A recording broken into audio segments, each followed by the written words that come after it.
Hola y bienvenidos a Enigma, el canal de mitos y misterios. Los relatos mitológicos pertenecientes a diferentes culturas por todo el mundo nos hablan de increíbles seres con capacidades sobrehumanas. Entre ellos, los poderosos dioses, quienes, según nos cuentan muchos relatos, parece que se relacionaban con el ser humano. Resulta intrigante el hecho de que en gran parte de estas leyendas, las descripciones que se realizan de dichas entidades y de sus encuentros con los seres humanos sean tan específicas que algunos investigadores, sobre todo aquellos que se plantean la teoría del antiguo astronauta, sugieren que sería posible que estos seres superiores, a los que los antiguos hombres tomaron por deidades, convivieran con los seres humanos. Pero atendiendo a esta hipótesis, tal vez la relación fue más estrecha de lo que pudiéramos pensar, dado que en casi todas las culturas aparecen otro tipo de seres muy interesantes, los semidioses, descendencia que habría surgido de las relaciones mantenidas entre los dioses y los seres humanos. Estos hijos de los dioses, en gran cantidad de casos, habrían heredado de su divina ascendencia alguna capacidad sobrehumana, y no es extraño que estas figuras acaben desempeñando el rol de héroes en este tipo de relatos. Sin ir más lejos, tal vez los ejemplos más conocidos se encuentren en la mitología griega, en donde autores como Homero se referían a los héroes caídos como emiteoi, literalmente mitad dioses. Y aunque los semidioses, en su mayor parte, se definían como descendientes de las deidades, en la mitología griega encontramos algunos casos muy interesantes en los que llegaba a suceder un proceso inverso, en el que un héroe que hubiera demostrado su nobleza en vida llegara a ser considerado un emiteos, tras su muerte, como una suerte de deificación póstuma. Es en la mitología clásica en donde encontramos un notable número de relatos sobre los semidioses, como es el caso del popular héroe Aquiles, personaje central de la Ilíada, hijo de Peleo, rey de los Mirmidones, y de la Nereida Tetis, una deidad menor. Por supuesto, a excepción del punto débil en su talón, el resto de su cuerpo era invulnerable. Pero Aquiles tenía más semidioses en su linaje, y es que su abuelo, Éaco, era hijo del dios Zeus y de Aegina, considerada una ninfa. Éaco sería rey de la isla que acabaría llevando el nombre de su ninfa, y tras su muerte se convirtió en uno de los 3 sabios jueces del inframundo, para decidir sobre el destino de las almas de los difuntos.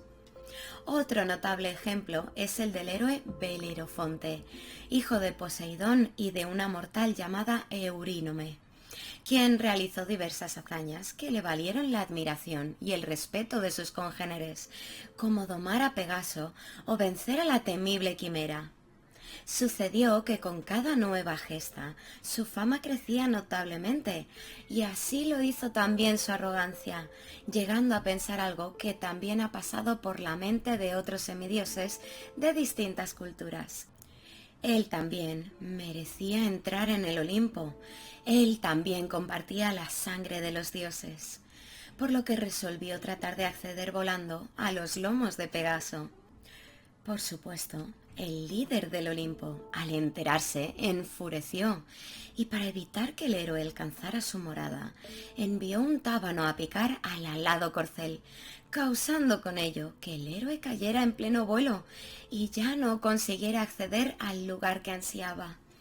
Donde Belerofonte fracasó, otros semidioses triunfaron, aunque para ello tuvieran que pagar un alto coste, como fue el caso de Asclepio, hijo de Apolo y de una mujer mortal, en algunos mitos Corone y en otros Arsione. La historia de esta figura es singular e ilustrativa del hecho de que los semidioses no alcanzaban el estatus de divinidad, si bien algunos trataban de conseguirlo. quien acabó por convertirse en el patrón de la medicina, recibió sus avanzados conocimientos en este campo por parte de una serpiente que le susurró estos secretos al oído, y con el paso del tiempo, Asclepio llegó a dominar las técnicas médicas hasta el punto en el que era capaz incluso de revivir a los muertos. Una habilidad que debía de poner en práctica con bastante asiduidad, ya que en un momento dado Zeus se vio obligado a intervenir, decidiendo acabar con la vida del médico, argumentando para ello que se estaba alterando el orden universal, propiciado por el número de resurrecciones que se estaban llevando a cabo. Sin embargo, también cuenta la leyenda que lo que los dioses temían en realidad era que Asclepio transmitiera estas artes a otros seres humanos, que el conocimiento se extendiera y que la humanidad se hiciera inmortal como los dioses. Apolo enfureció por la muerte de su vástago, y Zeus emplazó a consecuencia el cuerpo de Asclepio en el firmamento, formando así la constelación de Ofiuco. Más adelante, a petición del propio Apolo, Zeus acabó por resucitar al resucitador, dándole a su vez un lugar en el Olimpo. Pero otros semidioses no solo consiguieron acceder al Olimpo y ganarse un lugar allí, sino que también llegaron a adquirir el estatus de deidades. Este es el caso de Dionisio, hijo de Zeus y Semele, y nacido 2 veces, debido a que después de que unos titanes acabaron con su vida para devorarlo, su padre pudo resucitarlo a partir de su corazón, lo único que no se habían comido. La mitología clásica cuenta con un buen número de semidioses en sus leyendas, y los ejemplos no dejarían de sucederse.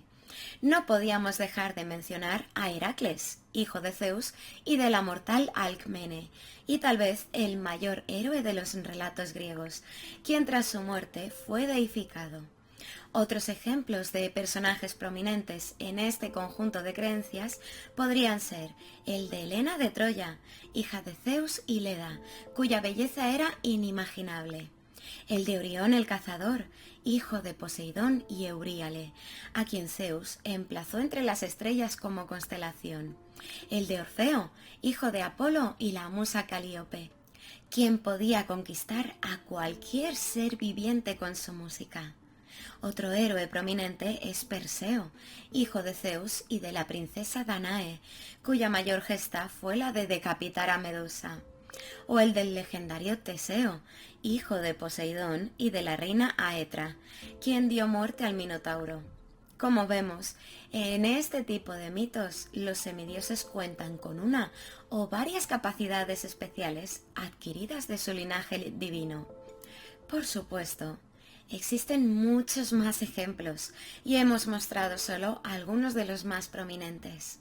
Adentrándonos en otra mitología, en concreto en el hinduismo, encontramos que aquí no solo se emplea el término semidios para designar a los hijos de los dioses, sino que también se refiere a humanos que acabaron convirtiéndose en devas o dioses.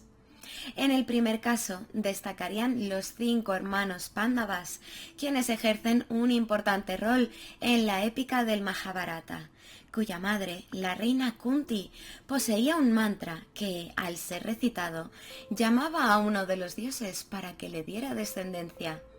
Sucedió que el consorte de esta reina fue presa de una maldición que le condenaba a morir si mantenía relaciones carnales, por lo que su esposa hizo uso del mantra para mantener el linaje y así concibió a sus hijos de forma inmaculada. En los mitos celtas encontramos algunos ejemplos más, como es el caso de una de las figuras más prominentes de las leyendas de esta cultura, Cu-Chulainn, hijo de una de las deidades más importantes, el dios Lugh, y de la mortal Deichtine, aunque también era considerado una encarnación del mismo dios, padre e hijo al mismo tiempo. Se trata de un héroe de las leyendas irlandesas que aparece en el ciclo de Ulster. Otro ejemplo aparece en la figura de Diarmuid Ua Duithne, hijo de Don, un dios de los muertos, y uno de los Fianna, grupos de guerreros que aparecen en el ciclo feniano. Estos vástagos cuasi divinos existen en un buen número de culturas diferentes, en las que podrían ser mitad humanos y mitad dioses, o ser el resultado de una mezcla entre diferentes seres sobrenaturales, como sucede en la mitología nórdica, como es el caso de Bragi, dios de la poesía e hijo de Odín, y aunque se desconoce quién sería su madre, se piensa que podría ser la giganta Gunnlod. Aunque tal vez uno de los semidioses más importantes de todas las culturas sea Gilgamesh, protagonista de la épica más antigua que la humanidad conoce. El rey de Uruk, en la mitología sumeria, fue hijo de la diosa Ninsun, aunque en algunos textos recibe el título de reina, y de un sacerdote, y como consecuencia poseía una fuerza sobrehumana. En la epopeya de Gilgamesh se relata cómo este soberano, tras una serie de eventos, emprendió una búsqueda de la inmortalidad, a la que consideraba que tenía derecho, dado que, si bien él no disfrutaba de este don, la sangre de los dioses corría por sus venas. Como parte de esta búsqueda, resolvió encontrar a los únicos supervivientes del diluvio universal, Ziusudra y su mujer, quienes, dependiendo de la versión, reciben otros nombres, a quienes los dioses habían bendecido con el don de la larga vida. Consiguió encontrarles y que le contaran su secreto, si bien no le revelaron cómo alcanzar la inmortalidad, sí que le hablaron de una planta que poseía efectos rejuvenecedores. Gilgamesh dio finalmente con ella, pero una serpiente se la robó, llevándose también así sus ansias de ser como los dioses.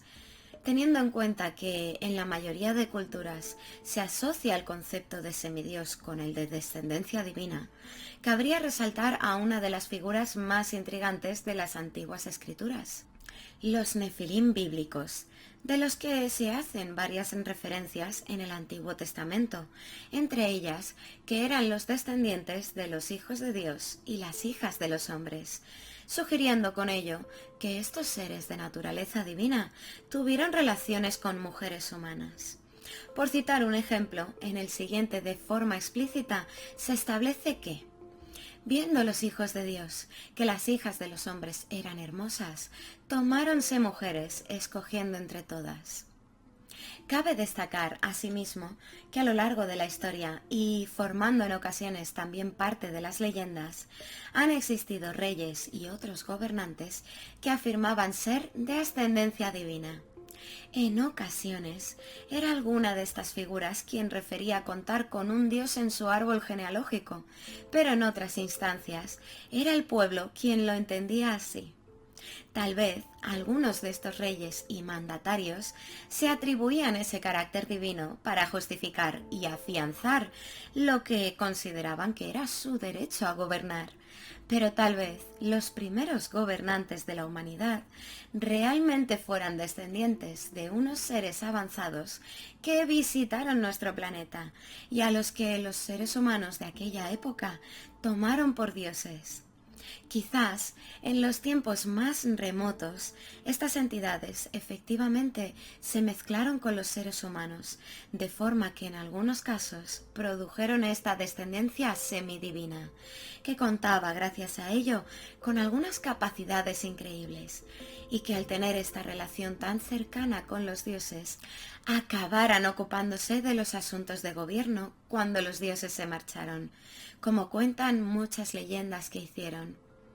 ¿Sería posible entonces que más adelante en el tiempo, cuando esta característica tan especial estaba ya diluida, los mandatarios clamaran falsamente contar con ascendencia divina para legitimarse como era costumbre antaño? ¿Existieron semidioses en la antigüedad? ¿Sería posible que los dioses se mezclaran hasta ese punto con los seres humanos, como se cuenta en algunas leyendas? ¿Es todo producto de nuestra más activa imaginación o hubo algo más?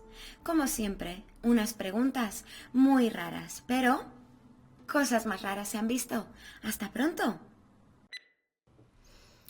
A ver, porque estoy aquí editando y me he dado cuenta de que hay cosas que he pronunciado muy mal. Así que, como no me quedo tranquila, vamos a hacerlo bien. La primera, gemiceoi, y el singular, gemiceos. Esto por el griego. Y ahora vamos con el irlandés, que con este me cuesta un montón.